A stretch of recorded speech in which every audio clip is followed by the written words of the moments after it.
Hey guys, it's Jasma, and today we're going to be making basic macarons. Now I have filmed a video like this before, but that was a long time ago, so during that period of time I have tested out some different recipes, played with the ratios, and picked up on some tips and tricks to making sure you come out with the perfect macarons.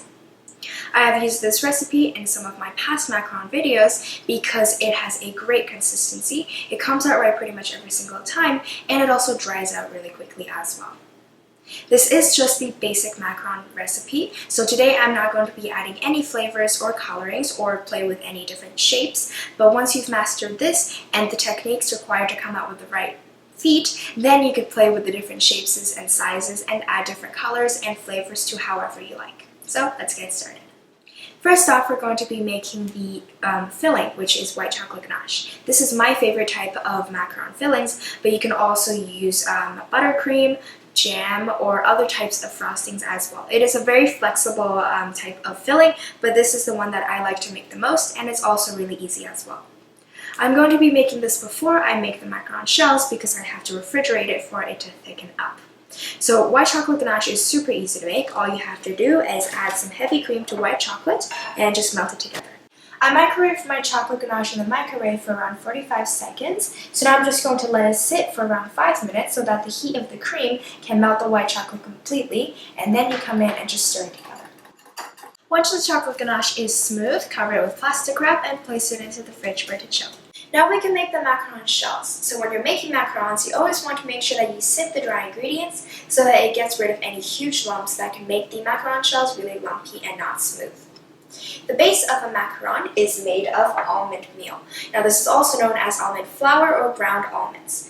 This is basically just almonds blended into really fine pieces. This is not the same as regular flour. I tried it once with flour because I didn't know what almond meal was, and it did not come out right at all. So you can find this in local supermarkets, or I usually go to Bulk Barn because it is sold loose, so you can actually control how much almond meal you buy.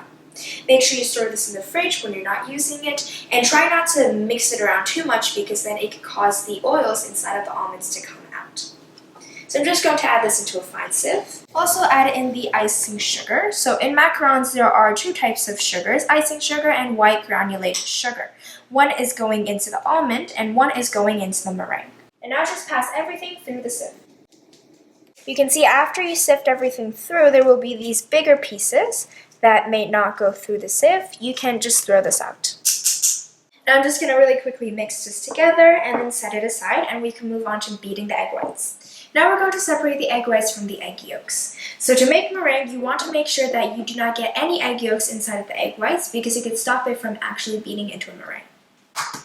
Also make sure that everything that comes in contact with the egg whites are completely clean and dry because any liquid or grease can also stop it from beating. Now I'm going to measure it into my stand mixer bowl. You're going to need 50 grams of the egg whites, and of course you can use a hand mixer if you like.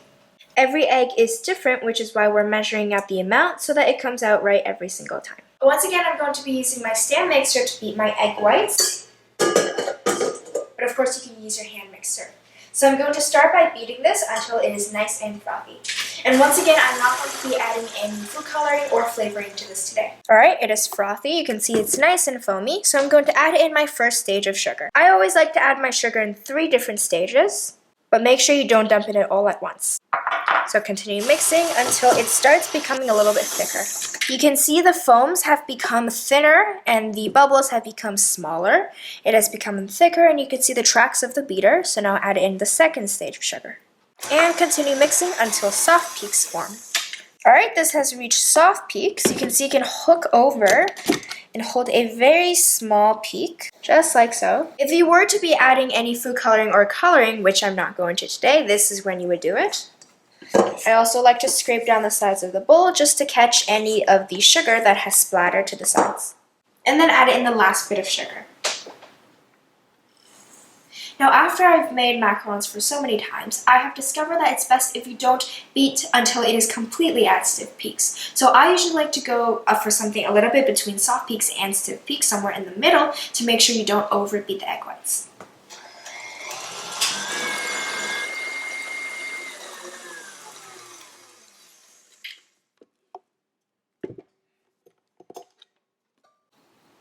The egg whites are now ready. You can see it can hold a peak all on its own, and instead of being really foamy, this is now nice and glossy and stiff. So I'm just going to clean out the beater. And now we can combine this with the dry ingredients. To combine the dry ingredients in the meringue, I'm going to add the meringue all into the almond and the icing sugar. Make sure you have a nice and big bowl so you have space to fold.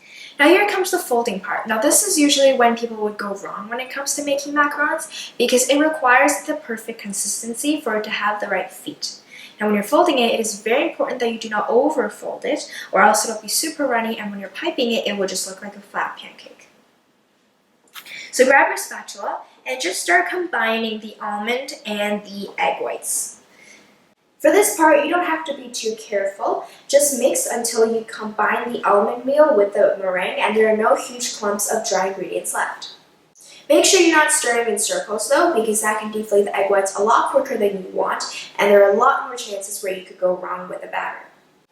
Then you want to fold in a specific pattern like I'm doing here. So you go around the bowl, make sure you get the bottom, and then you flatten through the center.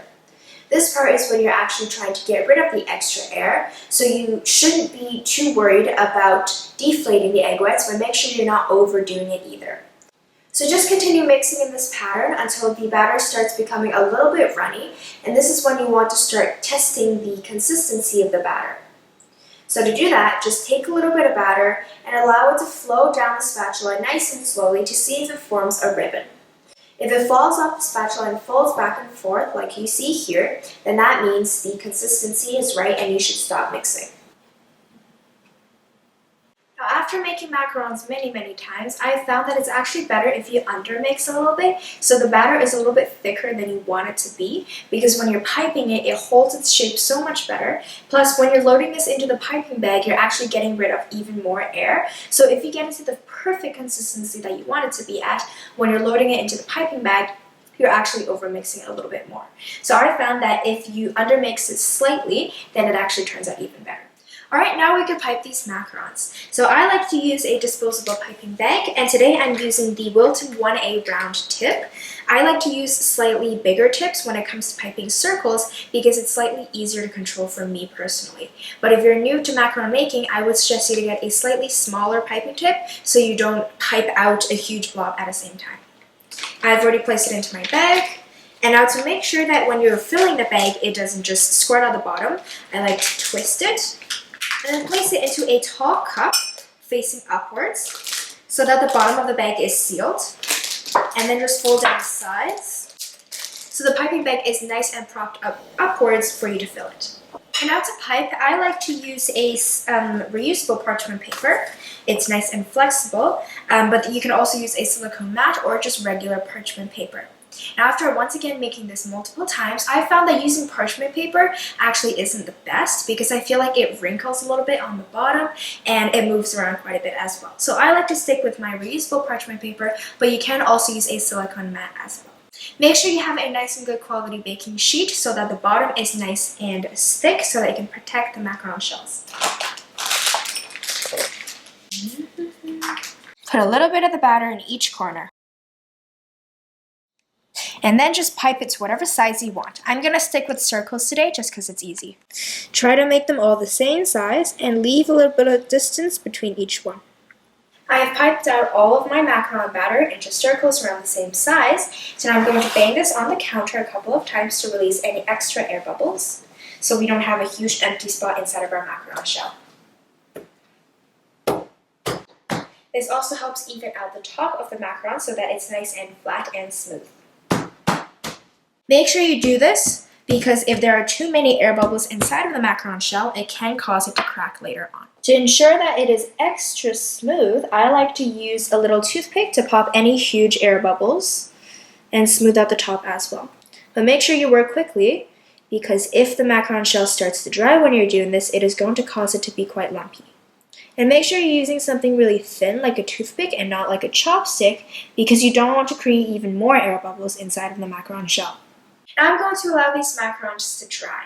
Now this is a very important step when it comes to making macarons. When I first started making them, I didn't think it was necessary, so I just placed it right into the oven and it turned out like regular cookies. The science behind this is that while you let the macaron shells dry, it forms a layer of skin on top of the macaron shells that traps all the moisture inside of the macaron shells. And then when you place it into the oven, the moisture will want to escape, but since there's a layer of skin on top keeping it inwards, it will be forced to escape through the bottom, which is what forms the feet of the macaron shells.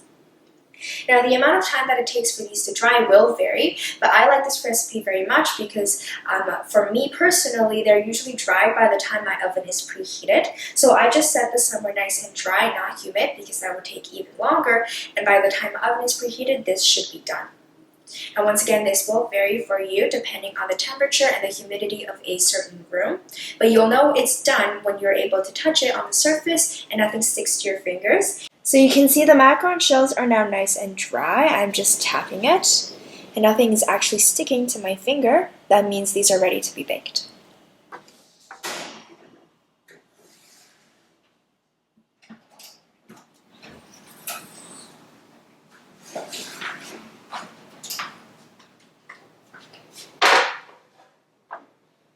I've let my macarons bake in the oven preheated at 300 degrees Fahrenheit for 10 minutes exactly. If your macarons are a little bit bigger, then you'll have to add some time. Now, a trick to keeping them nice and white and not brown at all on top is to lower your racks just a little bit so it's not too close to the top. You'll know they're done when you're able to peel them off of the parchment paper, nothing sticks to the paper, and that it comes off nice and whole. If the center of it stays on the parchment paper, then you'll have to bake them for a little bit longer. Now I'm going to match up the macarons that are about the same size so that when I fill it, it makes everything a lot easier. Once you have them all matched up, just lay it out like so. And this just makes it a lot easier when you're about to fill your macarons, because you'll know which one goes with which. Alright, now I'm just going to set these aside and work on my filling. Now moving on to the chocolate ganache filling. So today I'm making a chocolate ganache filling that is whipped, so it's a little bit lighter and fluffier. This current chocolate ganache recipe is not thick enough for you to pipe straight away. If you don't want to whip it, then you're going to have to add a little more white chocolate so that it's thicker and pipeable straight away. So once again, I'm using my stand mixer with a whisk attachment. Of course, you can use a hand mixer or even do this by hand. So I've let the chocolate ganache chill in the fridge during the time that I've made my macaron shells. So it's thicker now, and I'm just going to load it into the mixer. You can see it is still quite runny, but a little bit thicker than before.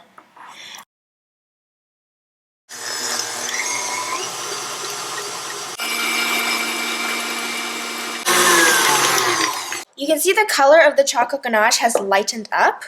It has grown in volume and become a lot fluffier and airier. It should hold more or less of a soft peak. This way you'll know that the filling will actually stay inside of the macaron shells and won't squirt out and start dripping down the sides. The ganache filling is nice and whipped, so I'm going to load it into a piping bag. You can also use a Ziploc bag to pipe the filling if you like, but I feel like the chocolate ganache is relatively thick and really strong, so it might break the Ziploc bag if it's not strong enough, so I like to go for a piping bag. Make sure you don't over whip your chocolate ganache because there is cream inside of it and you don't want to split that cream. So at the bottom of the bag, I fitted a round tip. This is the same one I used to pipe the macaron shells. You don't have to use it for the filling if you don't want to. I just feel like it looks a lot cleaner and I have a lot more control as for where the filling actually goes. So now I'm just going to pipe the filling into the macaron shells. This isn't a lot of filling because I don't like too much of it in my macarons because I find that it's overly sweet. But if you like more filling inside of your macarons, you could double this filling recipe. And of course, you don't have to use this recipe for your filling. You can also use jam and different types of frostings. And then just close up these little sandwiches. Try to be gentle because the shells are quite delicate. You don't want to break them.